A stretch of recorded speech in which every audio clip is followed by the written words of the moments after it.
we have start topic muscles. This topic belong to lesson आपके 30 movement and locomotion man. आपके human में या man के अंदर गति या चलन, इसी का ही आपका टॉपिक है मसल्स, पेशियाँ. क्लियर? अब देखिए इसमें हम मसल्स के बारे में पढ़ेंगे आज. Today we have study muscles. Muscles जो है इसका क्या फंक्शंस है बॉडी के अंदर, और ये ह्यूमन बॉडी में कितने टाइप्स की होती है, how many types of muscles, और फिजियोलॉजिकल वेरिएशंस से मसल्स के टाइप्स को देखना हमें कि जो आपके कार्यात्मक विभिन्नताएं जो होती हैं बॉडी के अंदर, उसके अकॉर्डिंग मसल्स कितने प्रकार की होती हैं. तो आज हम इसका अध्ययन करेंगे, और इसके बाद में मैंने यहाँ पे नेक्स्ट टॉपिक भी लिखा है, उसका भी हमें आज स्टडी करनी है. तो फर्स्ट है, सबसे पहले introduction. What you mean muscles. Muscles क्या है? मसल्स जो है एक तरह का muscular movement in an important characteristic of any animal. ये ध्यान रखिए कि कोई भी प्राणी है, मे बी एनिमल, मतलब कोई सा भी जो एनिमल है उसके अंदर एक बहुत ही इम्पॉर्टेंट कैरेक्टर्स होता है मस्कुलर मूवमेंट. क्लियर? अब ये मस्कुलर मूवमेंट क्या होता है, आपने इसके कुछ यहाँ पे प्रमुख या मेन मैं आपको फीचर्स बता रही हूँ. इसमें बॉडी के अंदर जैसे डाइजेस्टिव सिस्टम है, पाचन क्रिया मूवमेंट के ऊपर, या आपके मसल्स कॉन्ट्रैक्शंस के ऊपर, कॉन्ट्रैक्शंस के ऊपर, या संकुचनशील पर ये बेस्ड है. और आपके जैसे ब्लड सर्कुलेशन, इसमें भी मूवमेंट होता है, मसल्स वर्क करती हैं. अभी हम इसके बारे में भी पढ़ेंगे, कार्डियक मसल्स आएंगी आपके ब्लड सर्कुलेशन के अंदर. इसी तरह से आपके और भी जैसे रिप्रोडक्टिव सिस्टम है, प्रजनन तंत्र. तो ये काफ़ी सारी जो हमारे बॉडी के अंदर एक्टिविटीज़ होती है, जितनी भी बायो एक्टिविटीज़ होती है, उन सब में हेल्प करती है muscles. So the muscles is an important character of animal. Clear? यानी ये ध्यान रखना, आपकी मसल्स जो होता है, मसल्स मूवमेंट जो होता है, यानी मस्कुलर मूवमेंट भी बोलते हैं इसको हम. ये मस्कुलर मूवमेंट जो है, these are main characteristic feature of a animal. Clear? अब इसमें यहाँ पर हमें यानी to understand the physiology, to muscles contractions need understand structure of muscles.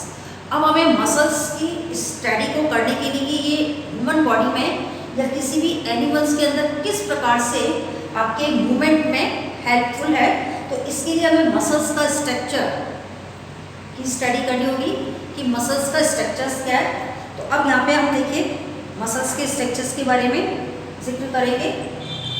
Muscles जो है ये आपकी ये बॉडी के अंदर जो मसल्स होती है, ये आपकी एक प्रकार की सेल होती है जिसको हम बोलते हैं मस्कुलर टिश्यूज की बनी हुई होती है, और इसको हम बोलते हैं which are called muscles fiber, पेशी तंत्र. आपकी किसकी बनी हुई होती है? आप ये मस्कुलर सेल्स जो है इसकी मेन यूनिट है. तो ये मस्कुलर सेल्स जो होती है ये मस्कुलर टिश्यूज से फॉर्म होती है, जो कि लॉन्ग होती है, लंबी इलॉन्गेटेड स्ट्रक्चर्स है, और इस लॉन्ग इलॉन्गेटेड स्ट्रक्चर्स को हम बोलते हैं मसल फाइबर, पेशी तंतु. तो ये जो पेशी तंतु है, मसल फाइबर जो होते हैं, ये आपके एक दूसरे के समीप स्थित होते हैं, और इनमें जो मैट्रिक्स होता है उसकी मात्रा इसके अंदर कम होती है. तो अब हम यहाँ पर on the base of tissue level, यानी ऊतक के मतलब लेवल पर हम फिजियोलॉजिकल वेरिएशंस, यानी आपके फिजियोलॉजिकल वेरिएशंस को हम क्या बोलेंगे, कार्य की विभिन्नताओं के आधार पर मसल्स को हम यहाँ पे 3 पार्ट्स के अंदर डिवाइड कर रहे हैं. It has 3 parts. First is skeleton muscles, second is known as smooth muscles, third is known as cardiac muscles. Skeleton muscles जो है these are known as voluntary muscles. एक और वर्ड है इसका, ये स्ट्रेट मसल्स भी होती है, रेखित पेशियां भी बोलते हैं इसको. स्मूथ मसल्स ये आपके अनस्ट्रेट मसल्स होती है, अरेखित पेशी, और ये कार्डियक मसल्स, हृदय पेशी. इसको हम एक और बोलते हैं रेखित.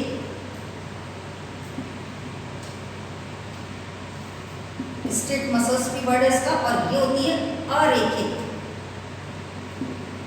इसमें आपके स्टेशंस या आड़ी तिरछी जो लाइनें होती हैं वो नहीं पाई जाती, इसलिए ये अनस्ट्रेट मसल्स कहलाती हैं।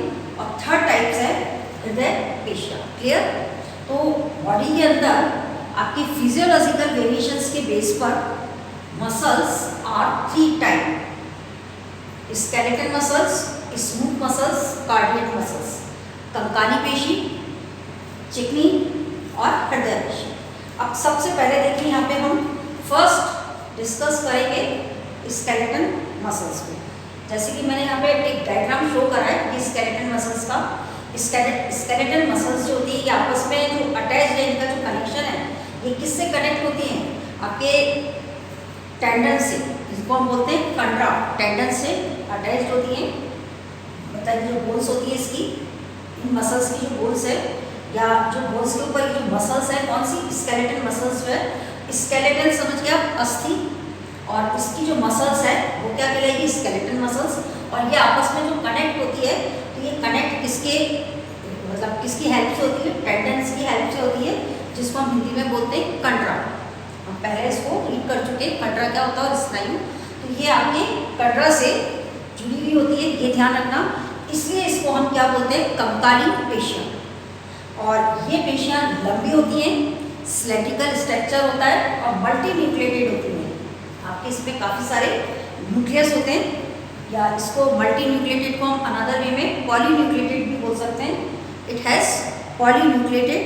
और इस कंकाली पेशी में आपके मायोफाइब्रस होते हैं जो अल्टरनेटिवली अरेंज होते हैं, या आपके अल्टरनेटिवली अरेंज होते हैं एक के बाद एक।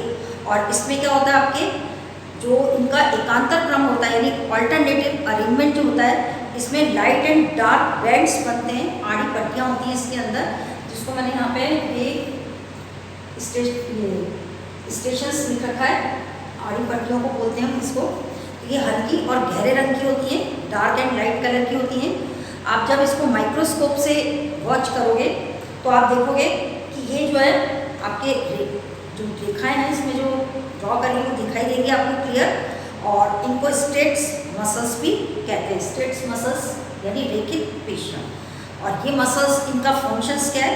ये मसल्स जो होती हैं ऐच्छिक पेशियाँ होती हैं, आपकी वॉलंटरी मसल्स बोलते हैं, वॉलंटरी कंट्रोल करती हैं ये, इसलिए इनको हम क्या बोलते हैं? ऐच्छिक पेशियाँ। Now next we will come smooth muscles. चिकनी पेशी अथवा इनवॉलंटरी मसल्स, अनस्ट्रेट मसल्स कहते हैं। क्योंकि इसको अनस्ट्रेट मसल्स क्यों कहते हैं? क्योंकि इसमें स्टेशंस जो आपकी बना रखे हैं धारियाँ, इसमें these are not present, so we say unstraight muscles, अरेखित पेशी। Clear? Are you understood this topic? Smooth muscles. तो ये स्मूथ मसल्स जो है, अब इसकी अप्रेंस कहाँ होती है? बॉडी के अंदर आपके जो विसरल ऑर्गन्स होते हैं, जो आंतरिक अंग होते हैं, उनके अंदर होती है इसकी अप्रेंस।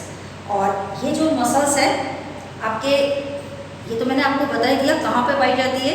Wall of different visceral organs, यानी अंतरांगों की भित्तियों पर पाई जाती है।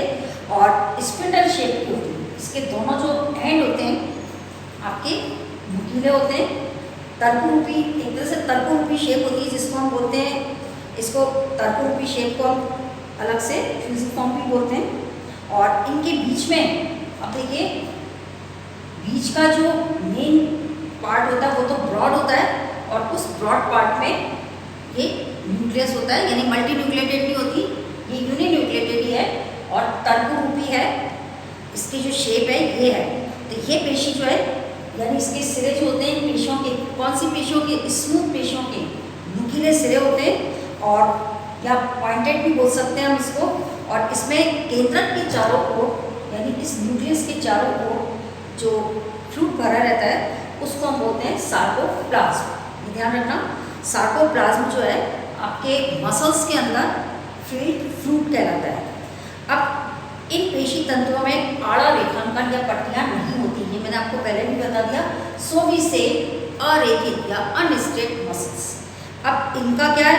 फंक्शन क्या है? ये अनस्ट्रेट मसल्स क्या करती हैं?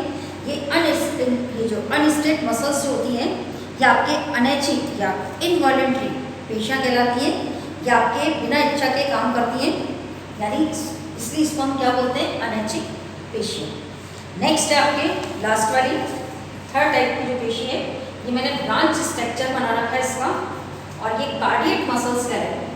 These are known as cardiac muscles, आपके हृदय पेशी। These muscles are found in the wall of heart. ये मसल्स कहाँ पाई जाती है? हार्ट की जो भित्ति होती है, दीवारें जो होती है, उनमें ये मसल्स पाई जाती है। इनमें भी कॉन्स्ट्रिक्शंस होता है अपने आप ही, ऑटोनोमस कॉन्स्ट्रिक्शंस होता है, और इनके अंदर इंटरकैलेरी बैंड्स होते हैं, आपके प्रेजेंट होते हैं। इंटरकैलेरी बैंड्स ये एडजस्ट बिटवीन, जंक्शन होता है बिटवीन एडजस्ट टू सेल, ये टू मसल्स का जिसमें जो बना रखा है डार्क लाइन से, और इसके अंदर स्टेशंस होते हैं, आपके आर्टिफिशियल पट्टियाँ होती हैं, but they are branch structure, लेकिन इनका स्ट्रक्चर कैसा होता है? ब्रांच होता है। तो इस तरह से आपके ये कार्डियक मसल्स। तो ये हो गया अपना types of muscles based on tissue level, physiological variations, यानी आपके कार्य की विभिन्नताओं के आधार पर मसल्स जो है कितने प्रकार की होती हैं। How many types of muscles in base of physiological variations, ऐसे क्वेश्चन आ सकता है। तो आपका ये कंप्लीट हो गया। Now next we will come functional architectures of skeleton और वॉलेंट्री मसल्स। हम इसके बारे में पढ़ेंगे। कंकालीय अथवा रेखित पेशियों का प्रकारात्मक क्या है। अब इसके प्रकारात्मक को भी इसमें डिवाइड किया हुआ है, इसके बारे में हमें पढ़ना है कि प्रत्येक रेखित पेशी जो है ये कैसी होती है। ये असंख्य लंबे और बेलनाकार पेशी तंतुओं की बनी होती है, मसल्स फाइबर्स की बनी हुई होती है, और ये पेशी का जो एक पेशी तंतु जो है इसको हम क्या बोलते हैं? पेशी कोशिका, मसल्स सेल। पेशी आपकी जो प्रत्येक पेशी जो है ये आपके, या प्रत्येक पेशी मतलब मसल सेल्स जो है आपके मसल्स की क्या कहलाती है? स्ट्रक्चरल यूनिट, संरचनात्मक इकाई। तो प्रत्येक पेशी तंतु किसका बना हुआ होता है? संयोजी ऊतक का, कनेक्टिव टिश्यूज का, और एक बहुत ही थिन शीट से कवरेज रहता है, और इस शीट को आपका जो पेशी तंतु जो होता है जिसको हम मसल्स फाइबर बोलते हैं, इसके चारों तरफ जो आवरण होता है, आवृत जिससे होता है, उसको हम बोलते हैं एंडोमायोसिन, सीयम, ये कहलाता है, जिसको हम बोलते हैं पेशी आच्छद। और कई पेशी तंतु मिलकर के एक पुलों के अंदर मतलब व्यवस्थित हो जाते हैं। इन पुलों को हम पुलिका भी बोलते हैं, फेसिकल भी बोलते हैं, और ये जो फेसिकल्स जो है ये आपके कनेक्टिव टिश्यूज की मेम्ब्रेन द्वारा घिरा रहता है, जिसे हम बोलते हैं परिपेशी आच्छद यानी पेरीमाइसियम। फिर कंकाली पेशी में ऐसे कई पुल बनते हैं, कई फेसिकल्स जो है वो फॉर्मेट होते हैं, और ये एक साथ व्यवस्थित होकर जितने भी आपके फेसिकल्स हैं, जो आपके पुलिका हैं यानी पुल जो बनते हैं, ये सब एक साथ व्यवस्थित होकर के और कनेक्टिव टिश्यूज के एक सामान्य आवरण द्वारा घिरे रहते हैं, सराउंडेड रहते हैं, और इस आपके आउटर एनवेलप को हम बोलते हैं अधिपेशी आच्छद, इपीमाइसियम। तो इस तरह से तीन तरह के आपके इसमें हो गए, इसका जो स्ट्रक्चर्स है फाइबर्स का, मसल्स फाइबर्स का या मसल सेल्स का, एंडोमाइसियम, आपके पेरीमाइसियम और इपीमाइसियम। अब देखिए इसमें स्ट्रक्चर्स ऑफ मसल्स फाइबर, पेशी तंतु की सूक्ष्म संरचना क्या है। मसल्स ऑफ आपके स्ट्रक्चर्स ऑफ मसल्स फाइबर, हमारा ये वाला टॉपिक आ रहा है। इसमें यानी संकुचनशील तंत्र की आणविक संरचना इसका दूसरा है टॉपिक, और इसी संकुचनशील तंत्र की आणविक संरचना में आपके 3 पॉइंट्स पढ़ेंगे हम। Force generating protein, regulatory protein, skeletal protein. Force generating protein जो है बलजनक प्रोटीन, जो कि आपके मांसपेशियों के अंदर होता है, मेन मायोसिन और एक्टिन। ऐसे रेगुलेटरी प्रोटीन में ट्रोपोमायोसिन एंड ट्रोपोनिन, और स्ट्रक्चरल प्रोटीन में आपके अल्फा एक्टिनिन, एम डिक्स प्रोटीन और सी प्रोटीन। ये आपके सारे स्ट्रक्चर्स आएंगे इसके अंदर। तो सबसे पहले हम इसमें देख रहे हैं structures of muscles fibre. First ये जो स्ट्रक्चर ऑफ मसल्स फाइबर है, अब इसका स्ट्रक्चर देखिए। मसल्स फाइबर जो पेशी तंतु जो होता है उसका क्या स्ट्रक्चर है। पेशी तंतु जो है आपके लॉन्ग मसल सेल्स होती है, और इसका आपके डायमीटर जो है मतलब अप्रॉक्सीमेटली बता रही हूँ मैं, 1 से लेके 40 mm तो लॉन्ग, और 0.01 से लेकर और आपके 0.1 mm ये आपके इसका डायमीटर आएगा, मेजरमेंट जो है इसका मसल्स फाइबर का। मैं यहाँ लिख लूँ मसल्स फाइबर का जो डायमीटर है वो क्या है, लॉन्ग लेंथ, इसकी लेंथ तो है 1 से लेकर 40 mm, और डायमीटर जो है इसका व्यास जो है ये आपके 0.01 से लेकर के और 0.1 mm।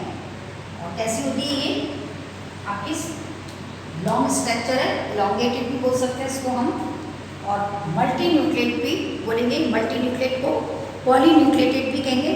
और इन पे मसल्स फाइबर्स पे जो एनवेलप होता है वो आपका एनवेलप जो है वो सार्कोलेमा कहलाता है। ध्यान रखिए, मसल्स में एनवेलप सार्कोलेमा और अंदर जो फ्लूइड होता है वो आपका सार्कोप्लाज्म। अब पेशी कोशिका मतलब जो मसल सेल्स है इसमें सेमी फ्लूइड साइटोप्लाज्म भरा रहता है, और इस सेमी फ्लूइड साइटोप्लाज्म को हम क्या कहते हैं, सार्कोप्लाज्म। वॉच हियर, इस बात पे ध्यान दीजिए कि जो मसल्स होती हैं उनके अंदर भरा हुआ फ्लूइड जो है ये तो एक कैसा भरा हुआ फ्लूइड होता है, सेमी फ्लूइड होता है, वो अर्धतरल कोशिका द्रव्य, और the semi fluid cytoplasm is known as sarcoplasm. Main fundamental आपके नॉलेज है, ध्यान रखिएगा इसमें कि मसल्स का एनवेलप जो है ये तो आपके एनवेलप तो कहलाता है सार्कोलेमा, और अंदर जो सेमी फ्लूइड जो भरा रहता है आपके सेमी फ्लूइड जो है cytoplasm, these are known as sarcoplasm. Sarcolemma and sarcoplasm, please not confuse this terms, इसमें कंफ्यूज नहीं होना आपको। और इसी आपके मसल्स सेल्स के अंदर न्यूमरस ये मायोफाइब्रल्स होती है, पेशी तंतु होते हैं, माइटोकॉन्ड्रिया और सार्कोप्लाज्मिक रेटिकुलम। जैसे सेल के अंदर आपने एंडोप्लाज्मिक रेटिकुलम पढ़ा था प्रीवियस क्लासेस में, इसमें सार्कोप्लाज्मिक रेटिकुलम होता है, क्योंकि सार्कोप्लाज्म इसका फ्लूइड है तो किसी के नेम पर इसका स्ट्रक्चर के अंदर बेस है। अब पेशी तंतु का व्यास जो है 1 से लेकर 2 माइक्रोन भी होता है। पेशी तंतु जो होते हैं आपके मसल्स फाइबर्स जो होते हैं ये ऑल्टरनेट क्रम में, जैसे कि आपको मैंने यहाँ पे स्टार्टिंग में बताया था इधर स्केलेटन मसल्स में, तो ये ऑल्टरनेटिव क्रम में और डार्क और आपके लाइट पट्टियाँ जो होती हैं उसमें व्यवस्थित होते हैं। इनकी गहरी पट्टियों को तो हम एंटीसोट्रॉपिक और हल्की जो होती है इसको हम आइसोट्रॉपिक या आई बैंड भी बोलते हैं। इसका आई बैंड और जो डार्क होती है वो ए बैंड कहलाता है, ये ध्यान रखना, ये स्ट्रक्चर है इसमें। तो आई पट्टी में एक पतली जेड लाइन होती है और ए पट्टी का मध्यवर्ती भाग जो है अपेक्षाकृत कम गहरा होता है, और इस भाग को हम बोलते हैं एच जोन या एच क्षेत्र भी कहते हैं। और इस एच क्षेत्र के मध्य में एक और लाइन स्थित होती है और वो कहलाती है आपकी जेड लाइन, और इसके प्रत्येक भाग को हम क्या बोलते हैं, सार्कोमियर। अब यहाँ पे आपको एक और बात पे ध्यान देना है कि एक वर्ड और आ रहा है आपका, सार्कोमियर। सार्कोमियर क्या है? सार्कोमियर जो है पेशी तंतुओं की सबसे छोटी कार्य की इकाई है। It is most important question for one line. एक लाइन के अंदर क्वेश्चन आ सकता है, वैसे इसमें आपके मेजर क्वेश्चन अभी तक नहीं आए इस वाले लेसन में से, छोटे छोटे एक एक नंबर के 2 क्वेश्चन आए, मतलब एक नंबर का एक क्वेश्चन आता है इस लेसन से, बड़े क्वेश्चंस नहीं प्रोवाइड हो रहे। तो इसमें शॉर्ट क्वेश्चन के अंदर एक क्वेश्चन आ सकता है जो आपको मैं बता रही हूँ। सबसे छोटी कार्य की इकाई जो है पेशी तंतुओं की क्या है, मसल्स फाइबर्स की क्या है, तो आपका आंसर होगा सार्कोमियर, ये है। तो it is important term. Sarcomere जो है मसल्स आपके फाइबर की सबसे स्मॉल आपके फंक्शनल यूनिट है, कार्य की इकाई है, ये है। और हम अगर इसकी इलेक्ट्रॉन माइक्रोस्कोप से स्टडी करें तो ये जो आपके पेशी तंतु जो होते हैं, मसल्स फाइबर्स जो होते हैं, ये 2 प्रकार के मायोफिलामेंट से बने होते हैं, और ये मायोफिलामेंट्स जो होते हैं लॉन्गिट्यूडनली फॉर्म में अरेंज होते हैं। इनका लॉन्गिट्यूडनली फॉर्म्स में फर्स्ट फॉर्म तो है प्राइमरी, जो कि थिक मायोफिलामेंट्स होते हैं, और एक होते हैं आपके सेकेंडरी मायोफिलामेंट्स। सेकेंडरी मायोफिलामेंट्स को हम बोलते हैं थिन मायोफिलामेंट्स। अब देखिए, एक तो थिक मायोफिलामेंट्स का नाम ले रही हूँ मैं, मोटे तंतु। आपके पेशी के जो मोटे तंतु होते हैं, उन पेशी के मोटे तंतु को तो हम बोलते हैं मायोसिन, और पेशी के जो पतले तंतु होते हैं उनको हम बोलते हैं एक्टिन। ये जो मायोसिन है ना, ये इतने मोटे होते हैं कि इसका जो डायमीटर जो है आपके अप्रॉक्सीमेटली 100 आर्मस्ट्रॉन्ग होता है, और ए बैंड पर स्थित होते हैं। ये स्ट्रक्चर के अंदर कहाँ पर स्थित होते हैं? ए बैंड पर मायोसिन। और ये एक्टिन जो है, ये आपके थिन मायोफिलामेंट्स हैं। इनका डायमीटर जो है अप्रॉक्सीमेटली 50 आर्मस्ट्रॉन्ग होता है। क्लियर? और ये जेड लाइन और एच शेप के किनारों तक फैले रहते हैं। तो इस तरह से आपका इसका स्ट्रक्चर है।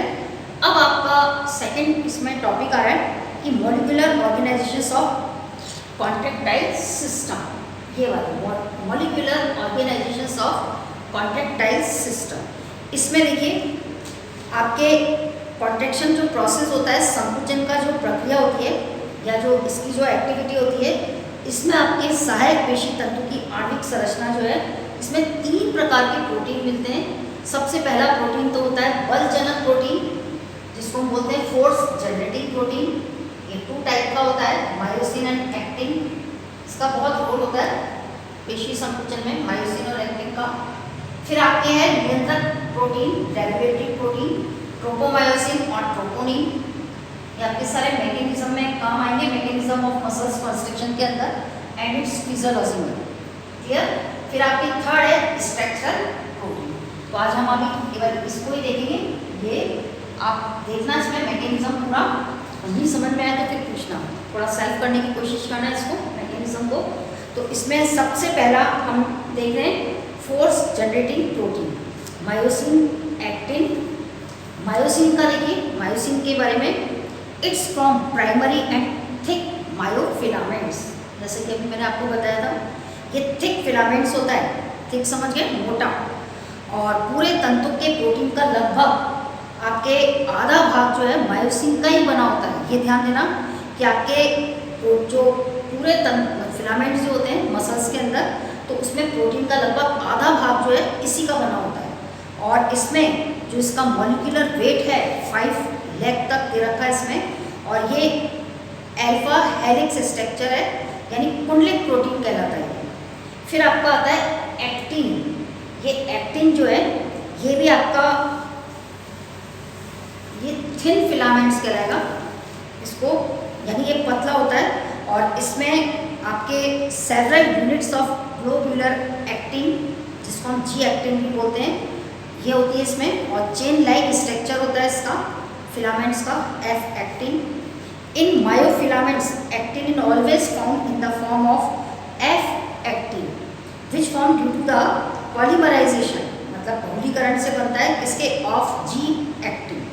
जी एक्टिन मतलब समझ गए आपके, ये ग्लोब्यूलिन या ग्लोब्यूलर गोलाकार संरचना होती है, इस फॉर्म बोलते हैं। तो इस तरह से आपके इन myofilament it is found in 2 state from which are coiled with each other. ये आपस में एक दूसरे से कैसे रहते हैं, कॉइल्ड यानी सर्पिलाकार संरचना से जुड़े रहते हैं। अब इसमें इसका जो है आपके, मतलब इसकी जो संरचना जो होती है एक्टिन की, चेन लाइक संरचना बनती है इसकी, ये ध्यान रखना। और आपके इसमें 2 कुंडलित लड़ियाँ होती हैं, 2 स्ट्रैंड्स होती है इसकी, 2 कुंडलित लड़ियाँ होती हैं जो आपस में लिपटी रहती है। और ये पतले तंतु होते हैं, और ये मायोसिन जो है आपके मोटे तंतु होते हैं। फिर आता है आपके रेगुलेटरी प्रोटीन। रेगुलेटरी प्रोटीन में ये ट्रोपोमायोसिन, देखिए क्या होता है, ये ट्रोपोमायोसिन जो है, इट हैज़ मॉलिक्यूलर वेट जो है इसका 64 आपके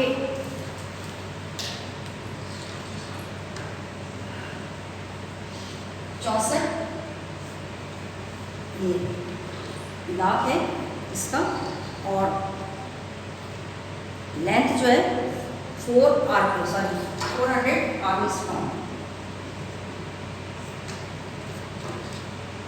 और ये 2 अल्फा कुंडली से यानी डबल हेलिक्स की इकाइयों के बने हुए होते हैं।